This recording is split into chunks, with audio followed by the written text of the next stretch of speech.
ఎలా ఉన్నారండి? ఇండియన్ డైరీకి స్వాగతం.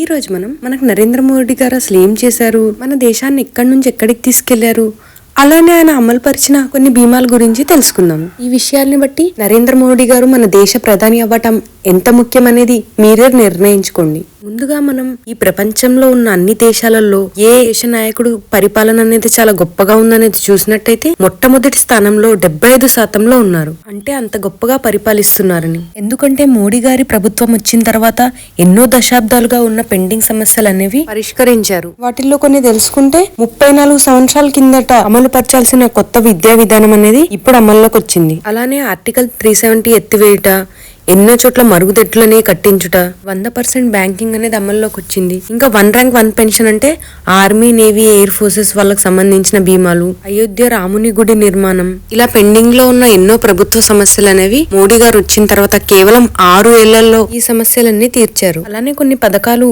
ఏవైతే జనాలకు ఉపయోగం అనే వాటి శాతాన్ని కూడా పెంచారు. ఉదాహరణకు చూసుకుంటే మోడీ గారి ప్రభుత్వం రాకంటే ముందు 18,000 గ్రామాలుగా అనేది కరెంటు సరఫరా అనేది లేదు. కానీ ఇప్పుడు చూసుకుంటే దాని సంఖ్య శూన్యం. అలానే ఇంతకుముందు రోజుకి 11.6 కిలోమీటర్లు రోడ్డు వేసేవారు. అదే ఇప్పుడు 26.9% పెరిగింది. అలానే పారిశుద్ధ్యం, శుచి శుభ్రతలో 47% నుంచి 85% పెంచారు. అలానే మన దేశంలో ఫారెన్ ఇన్వెస్ట్మెంట్లు అనేవి కూడా పెరిగాయి.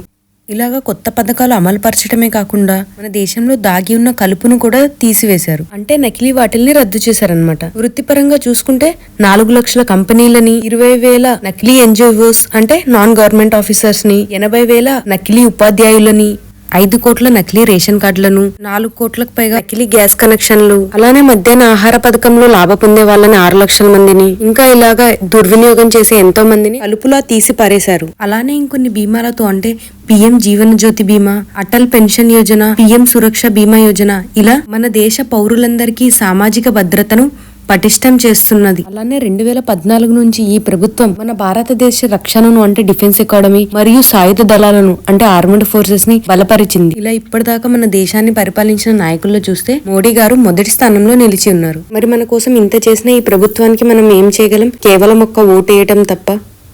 నా ఛానల్ని సబ్స్క్రైబ్ చేసుకోరా అండి ప్లీజ్. అండ్ అలానే నోటిఫికేషన్స్ ఆల్లో పెట్టుకోండి. అండ్ లైక్ చేయండి, షేర్ చేయండి, కామెంట్ చేయటం మర్చిపోకండి.